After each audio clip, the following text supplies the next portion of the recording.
Hi, welcome to our channel of IGNOU Audiobooks, Indira Gandhi National Open University, School of Law, SOL, Postgraduate Diploma in Criminal Justice, PGDCJ. MLE 015 Challenges to Criminal Justice System. Block -1 Legal Aid. Unit 3 Legal Aid at Court, 1.1 Introduction. The legal aid simply means legal assistance to the poor, illiterate and physically challenged persons who have no means to access to justice.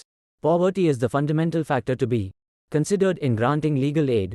The legal aid in courts are providing with the funds of the government allotted for the said purpose. The concept of legal aid in courts is also a part of the state's welfare program. The International Commission of Jurists in its meeting held on 1959 at Delhi includes providing legal assistance in courts to all persons whose life, liberty, property, or reputation are threatened and unable to pay for legal assistance, including legal representation in courts. Section 2(1)(c) of the Legal Services Authorities Act, 1987 ensures that the legal services shall be given to the person in the conduct of any case or other legal proceedings before any court or other authority or tribunal in eligible cases. This act was enacted in the light of the constitutional provision in Article 39A, which provides that the state to ensure justice on the basis of equal opportunity by providing free legal aid. The preamble of the Indian Constitution also provides for securing to the citizens justice, social, economic and political. Therefore, it is the duty of the people of India to grant legal aid to poor in order to ensure the social, economic and political justice. Justice Krishna Iyer and Justice Bhagwati are considered as active judges in interpreting Article 39A in the directive principles of the Constitution to impart legal aid to the poor. Law Commission of India in its 14th report recommended that free legal assistance should be provided to undefended accused without sufficient means tried before the Court of Sessions, and in its 48th report has recommended to extend the free legal services to all accused persons who are undefended by a lawyer in all courts. At present, legal aid comes exclusively under the Legal Services Authorities Act, 1987 and under Code of Criminal Procedure, 1973 and the Code of Civil Procedure, 1908. Moreover, there is provision in the Rule 41 of the Bar Council of India Rules. Rule 41 reads as follows. Every advocate shall in the practice of the profession of law bear in mind that anyone in need of a lawyer is entitled to legal assistance even though he cannot pay for it fully or adequately, and that within the limits of an advocate's economic condition. Free legal assistance to the indigent and oppressed is one of the highest obligations an advocate owes to society. From the said rule, it is clear that the lawyers are duty-bound to provide legal aid to poor subject to the financial condition of the lawyer. 1.2 Objectives. After conducting a thorough study of the unit, student would be capable to answer the following. The legal aid system in the Indian courts. The role of the apex as well as other courts in ensuring legal aid to poor.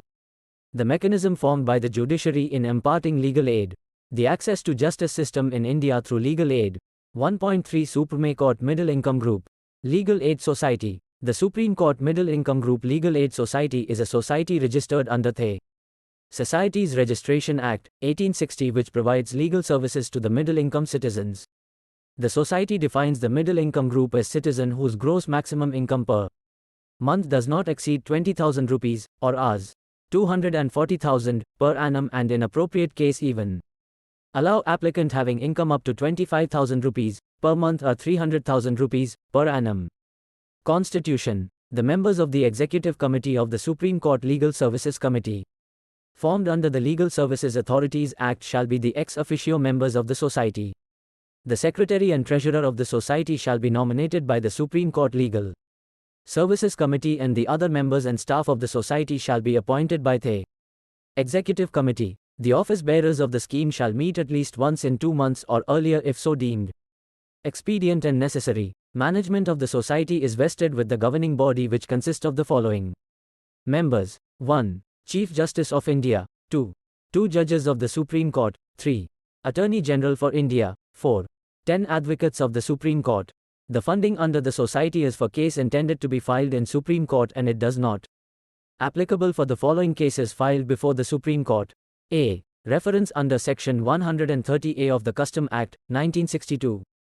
B. Reference under Section 35H of the Central and Excise and Salt Act, 1944. C. Reference under Section 82C of the Gold Control Act, 1968. D. Reference under Section 7(2) of the MRTP Act, 1969. A. Reference under Section 25J of the Income Tax Act, 1961. F. Reference under Art. 317(1) of the Constitution. G. Election under Part 3 of the President and Vice President Act, 1952. H. Election of Member of Parliament and members of State Legislature under the Election Law. I. Appeal under Section 55 of the MRTP Act, 1969. J. Appeal under Clause B of Section 130A of the Customs Act, 1962. K. Appeal under Section 35L of the Central Excise and Salt Act, 1944. I. Review matters. The funding is available either for filing or for defending a case before the Supreme Court, which includes 1. Appeal, special leave petitions, civil or criminal, against an order of the High Court. 2. Writ petition, habeas corpus. 3. Petition for transferring a case, civil or criminal, pending in one state to another state within India. 4. Legal advice regarding proposed legal proceedings in Supreme Court. A panel of advocates including the advocate on record is provided by the society.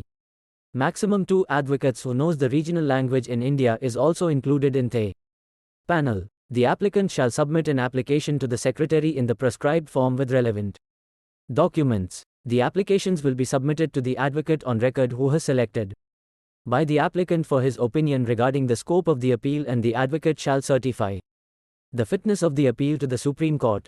If the advocate certifies that the concerned appeal is not fit for obtaining the leave of the Supreme Court, then it will be rejected by the society.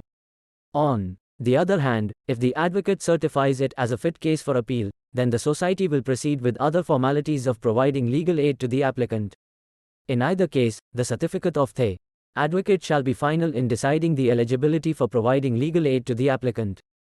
1.4 Supreme Court Legal Services Committee. The Supreme Court Legal Services Committee was formed under the Legal Services Authorities Act, 1987.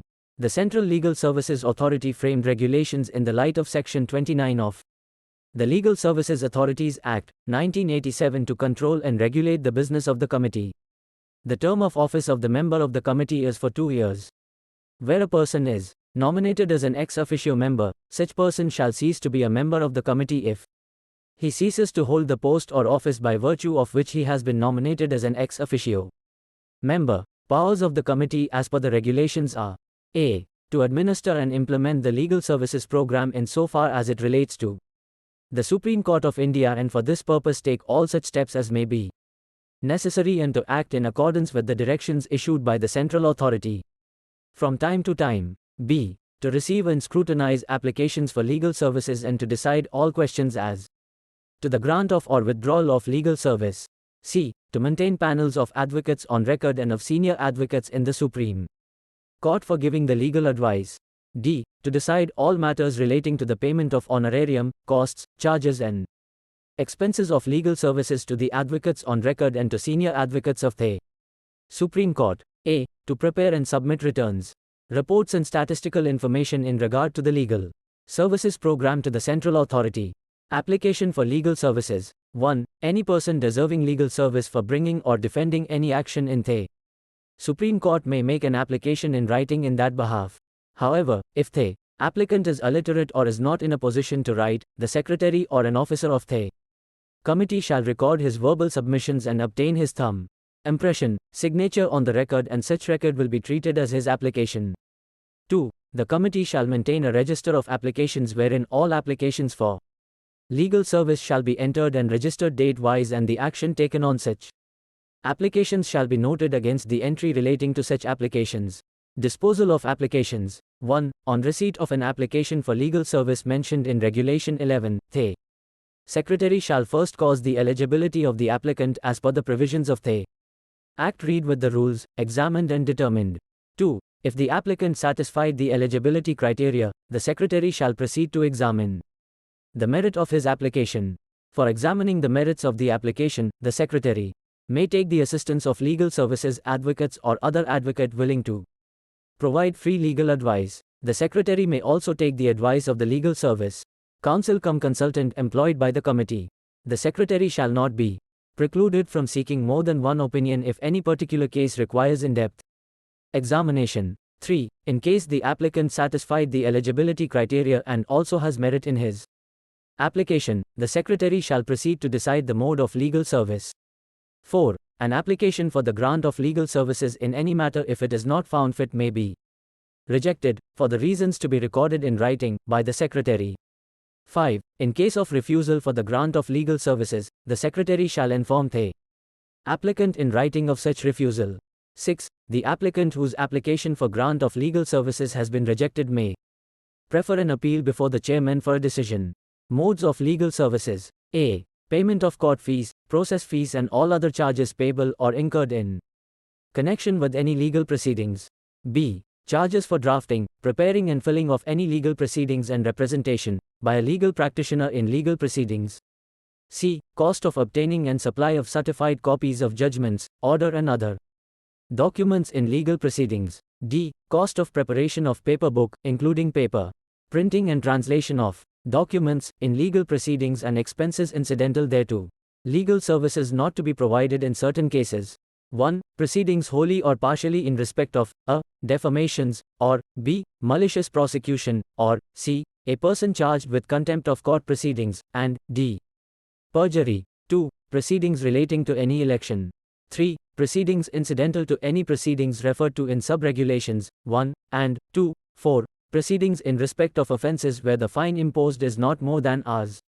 50. 5. Proceedings in respect of economic offences and offences against social laws, such as the Protection of Civil Rights Act, 1955, and the Immoral Traffic Prevention Act, 1956, unless in such cases the aid is sought by the victim, provided that the chairman may in an appropriate case grant legal services even in such proceedings. 6. Where a person seeking legal services, a. is concerned with the proceedings only in a representative or official capacity, or b. is a formal party to the proceedings, not materially concerned in the outcome of the proceedings, and his interests are not likely to be prejudiced on account of the absence of proper representation. Irrespective of the means test, legal service may be granted, a. in cases of great public importance, or b. in a special case, reasons for which to be recorded in writing, is considered otherwise deserving of legal services. Withdrawal of legal services. 1. The committee may either on its own motion or otherwise withdraws legal services granted to any aided person in the following circumstances, namely, a. in the event of it being found that the aided person was possessed of sufficient means or that he obtained legal service by misrepresentation or fraud. B. In the event of any material change in the circumstances of the aided person. C. In the event of any misconduct, misdemeanor or negligence on the part of the aided person in the course of receiving legal service. D. In the event of the aided person not cooperating with the committee or with the legal service advocate assigned by the committee. A. In the event of the aided person engaging a legal practitioner other than the one assigned by the committee. F. In the event of death of the aided person, except in the case of civil proceedings where the right or liability survives. G. In the event of the application for legal service or the matter in question is found to be an abuse of the process of law or of legal services, provided that legal service shall not be withdrawn without giving due notice thereof to the aided person or to his legal representatives in the event of his death, to show causes as to why the legal service should not be withdrawn. 2. Where the legal services are withdrawn on the grounds set out in clause a of sub-regulation 1 above, the committee shall be entitled to recover from the aided person the amount of legal service granted to him. 1.5 High Court Legal Services Committee. The Legal Services Authorities Act empowers the state authority to form the High Court Legal Services Committee, which consists of a sitting judge of the High Court as chairman and other members possessing such experience and qualifications nominated by the Chief Justice of the High Court. There is also a secretary possessing such qualification and experience who shall be appointed by the Chief Justice of High Court. Such committees were formed by all state authorities in India. The High Court Legal Services Committee consists of a judge of the High Court as its chairman, and other members which may vary in different states. The members include 1. The Advocate General. 2. The Director General of Prosecution. 3. President of the High Court Advocates Association. 4. A social worker. 5. 4 or 5 advocates. The committee gives free legal aid to file and defend the case and the eligible persons for the aid are 1. Member of SC, ST. 2. Victims of trafficking in human beings or beggar. 3. women or children. 4. Disabled persons. 5. Victims of mass disaster. 6. Industrial workmen. 7. Persons in custody in a protective home, or in juvenile home, or in a psychiatric hospital or nursing home. 8. Persons whose annual income is less than Rs 25,000. In every High Court there is a legal aid clinic which functions on all days and the public can avail legal advice on various legal issues from the High Court advocates. Similarly, there is Lok Adalat in High Court which consists of retired High Court judges. Any pending case before the High Court can brought before the Lok Adalat, 1.6 District Legal Services Authority. These bodies are also created under the Legal Services Authorities Act. The functions of the District Authority are: A. Coordinate the activities of legal services in the district.